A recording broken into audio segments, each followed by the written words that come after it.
నమస్తే, నేను మీ సతీష్. తిన్నింటి వాసాలు లెక్క పెట్టకూడదు అంటారు.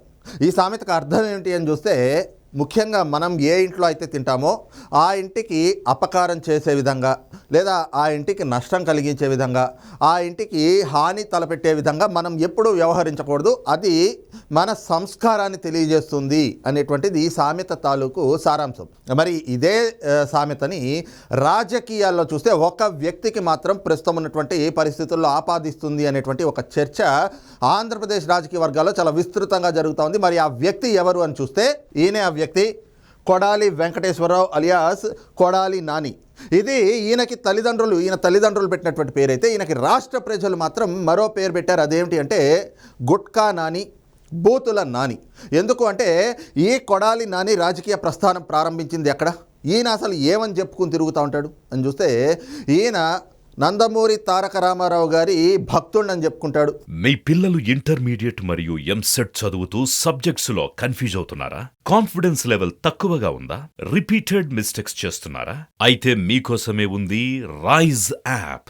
1 lakh question bank, performance analysis, online classes by experts, ఇంకా మరెన్నో ఫీచర్స్ తో మీ ముందుకొచ్చింది Rise the perfect guide. Description లో ఉన్న లింకును ఉపయోగించి సబ్స్క్రైబ్ అవ్వండి. అలాగే ఆయన పెద్ద కుమారుడు అయినటువంటి నందమూరి హరికృష్ణ గారి శిష్యుడని చెప్పుకుంటాడు. ఆ క్రమంలోనే ఎన్టీ రామారావు గారు స్థాపించినటువంటి తెలుగుదేశం పార్టీ, ఆ పార్టీ ద్వారా టికెట్ సంపాదించుకున్నారు.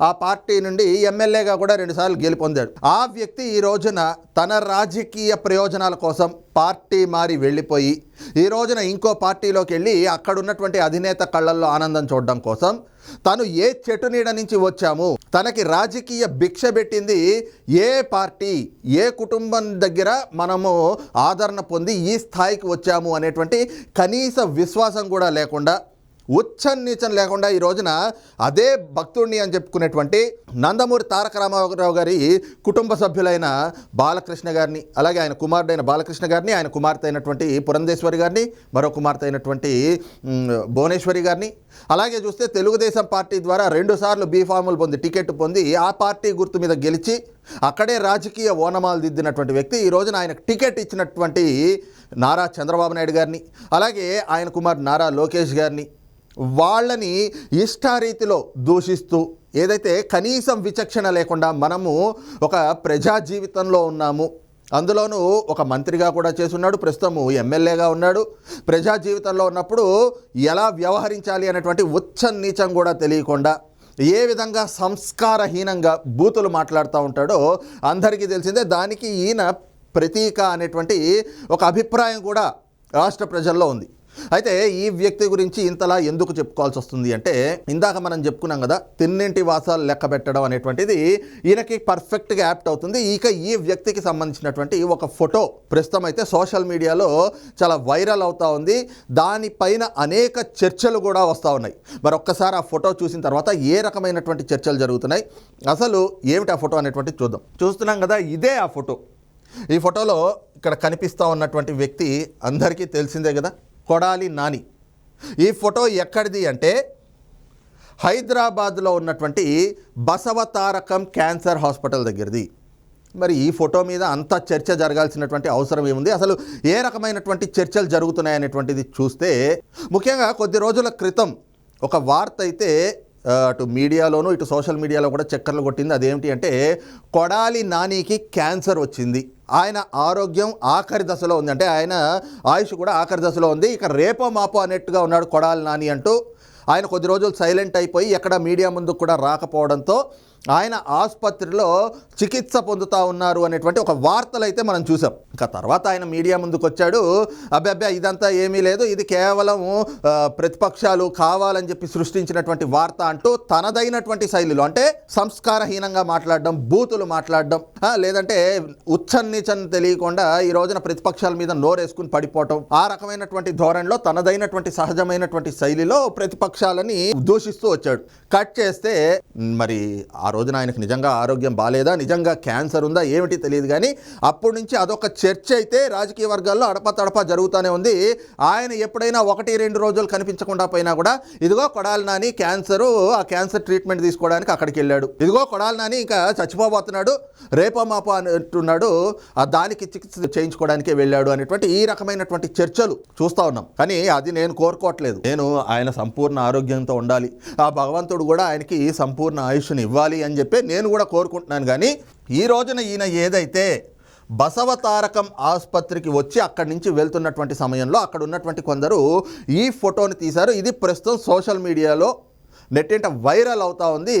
దీనిపైనే అనేక రకమైనటువంటి చర్చలు జరుగుతూ ఉన్నాయి. అదేమిటి అంటే ముఖ్యంగా ఏ పార్టీని లేదా ఏ కుటుంబాన్ని అయితే కొడాలి నాని ఇన్ని రోజులు కనీసం సంస్కారం లేనటువంటి వ్యక్తిగా, ఏ చెట్టు నీడ నుంచి మనం వచ్చాము, ఎవరి ద్వారా మనం ఈ స్థాయికి ఎదిగాము, ఎవరి దగ్గర మనం ఆదరణ పొందాము, అంటే ఎవరి ఇంట్లో మనం అన్నం తిన్నాము, ఎక్కడి నుంచి మనం వచ్చాము అనేటువంటిది మర్చిపోయి ఇంతకాలం ఇంత సంస్కారహీనంగా మాట్లాడినటువంటి కొడాలి నాని తన జీవితం ఆఖరి దశకు వచ్చి, అంటే క్యాన్సర్ జబ్బుతోటి బాధపడతా ఉన్నాడు కదా, దానికి ఎక్కడికి వెళ్ళినా కూడా సరైనటువంటి వైద్యం అందకపోతే మళ్ళీ ఆయనకి వైద్యం అందించడానికి లేదా ఆయన వైద్యం పొందడానికి, ఆ చికిత్స పొందడానికి ఎవరి దగ్గరికి రావాల్సి వచ్చింది, ఎవరి దగ్గరకు వచ్చి దేహి అని అడుక్కోవాల్సి వచ్చింది అంటే ఈ రోజున ఎవరినైతే ఆయన తిట్టాడో, భక్తుడిని అయితే చెప్పుకుంటూ ఉన్నాడో అదే నందమూరి తారక రామారావు గారి కుమారుడైనటువంటి బాలకృష్ణ గారు ఆయన స్థాపించినటువంటి బసవతారకం ఆసుపత్రికే రావాల్సినటువంటి పరిస్థితి వచ్చింది. ఇది కూడా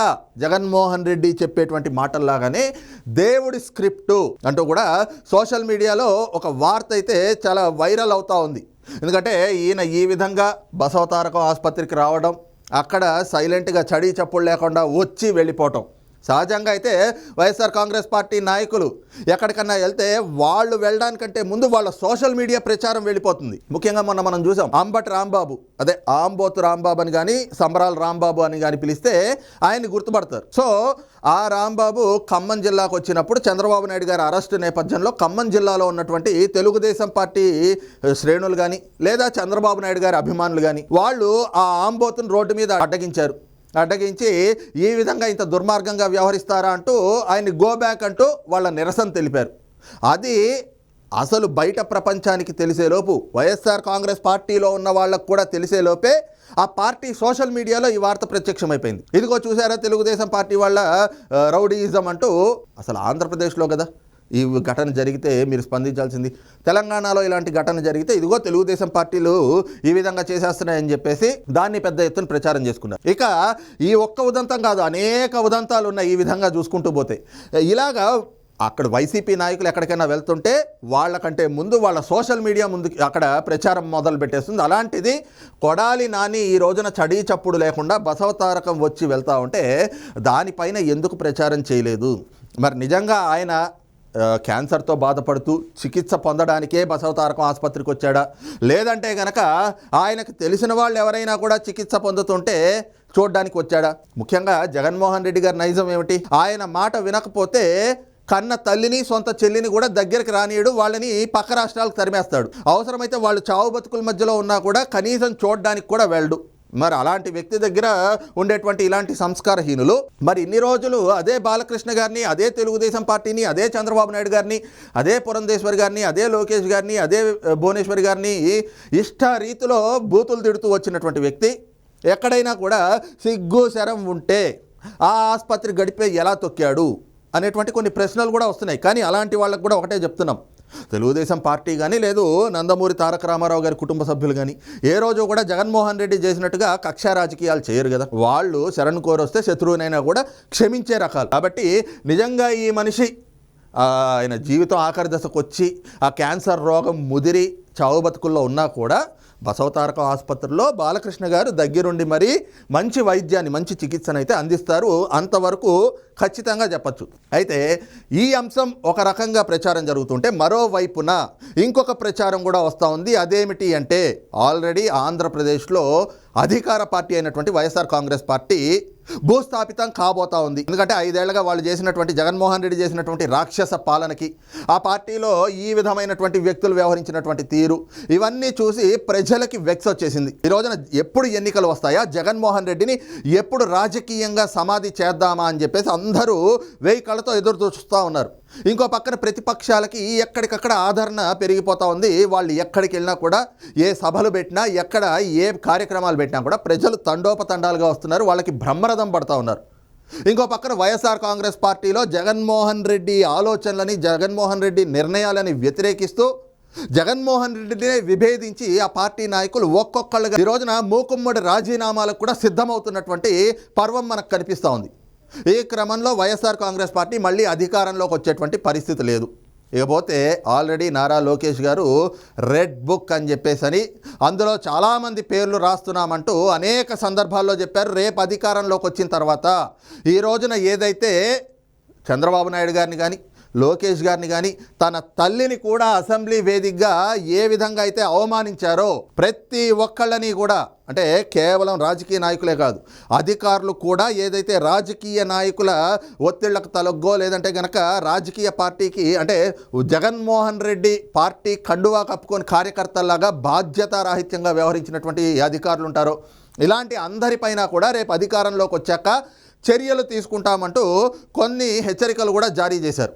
మరి ఆ లిస్టులో మొదటగా కనిపించేటువంటి పేరు ఈయందే కదా. So already Jaganmohan Reddy party ఓడిపోబోతుంది అని ఆ పార్టీలోంచి బయటకు వస్తున్నటువంటి నాయకులే చెప్తా ఉన్నారు. ఇక కొడాలి నాని ప్రత్యేకంగా ఏం చెప్పక్కర్లేదు. ఇప్పటికీ జగన్మోహన్ రెడ్డి వై నాట్ 175 అంటున్నాడు అంటే కేవలం మేకపోతు గాంభీర్యం మాత్రమే అనేటువంటిది అందరికీ స్పష్టమవుతోంది.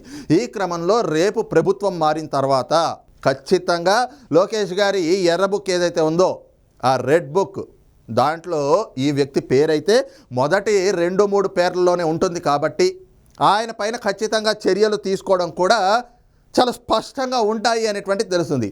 ఈ క్రమంలో కొడాలి నాని ఏదైతే రేపు వైఎస్ఆర్ కాంగ్రెస్ పార్టీ రాజకీయంగా ఓడిపోయి తెలుగుదేశం జనసేనల ప్రభుత్వం ఏర్పడ్డాక తన పైన ఎక్కడ చర్యలు తీసుకుంటారో అనేటువంటి భయంతో ఈ రోజున ఒక కాళ్ల బేరం చేయడానికి హైదరాబాద్ వచ్చాడు. ఈ క్రమంలోనే బాలకృష్ణ గారిని కలిసేందుకు అక్కడికి వెళ్ళారు అంటూ ఇంకొక వార్త కూడా ఈ రోజున సోషల్ మీడియాలో చక్కర్లు కొడతా ఉంది. మరి నిజంగా అందులో కూడా వాస్తవం ఉండేటువంటి అవకాశాలు ఉండొచ్చు, ఉండకపోవచ్చు. ఎందుకంటే జగన్మోహన్ రెడ్డి లాగా, లేదంటే వాళ్ళ వైసీపీ సోషల్ మీడియా చెప్పినట్లుగా ఏది ఎక్కడ ఏ అంశం జరిగినా కూడా ఆ అంశానికి కిటికీ పక్కన చెవు పెట్టి విన్నట్టుగానో, మంచాల కింద దూరి విన్నట్టుగానో, కుర్చీలు టీపాయిల మధ్యలో ఎక్కడో దూరి విన్నట్టుగానో మనం అలాంటి ఊహాజనిత వార్తలు అయితే చెప్పలేం. కానీ సోషల్ మీడియాలో అయితే ఈ 2 రకాలైనటువంటి వార్తలు చాలా వైరల్గా చక్కర్లు కొడుతూ ఉంది.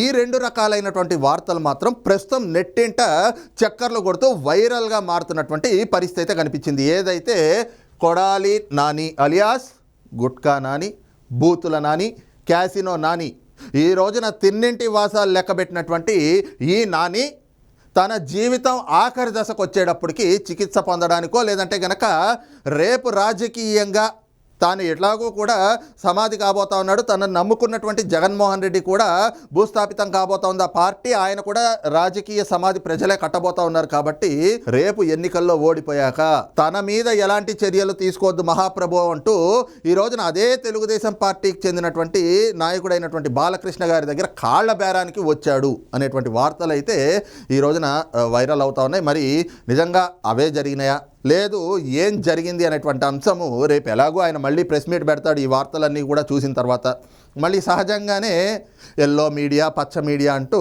తన సహజమైనటువంటి శైలి ఏదైతే బూతులు తిట్టడం, సంస్కారహీనంగా మాట్లాడడం, బూతులు మాట్లాడుతూ ఇష్టారీతిలో విరుచుకుపడడం, ఇవన్నీ కూడా ఖచ్చితంగా మళ్ళీ ప్రెస్ మీట్ పెట్టి చెప్పడం అయితే చెప్తాడు. కాబట్టి మరి ఎందుకు వెళ్ళాడు బసవతారకం ఆసుపత్రికి, మరి బసవతారకం ఆసుపత్రికి గడప తొక్కాల్సిన అవసరం ఏమొచ్చింది అనేటువంటిది ఆయన అయితే కనుక చెప్తాడు. ఈలోపు సోషల్ మీడియాలో ఇలాంటి వార్తలు మరి ఇంకెంత వైరల్ అవుతాయి అనేటువంటిది కూడా చూడాల్సినటువంటి పరిస్థితి కనిపిస్తూ ఉంది.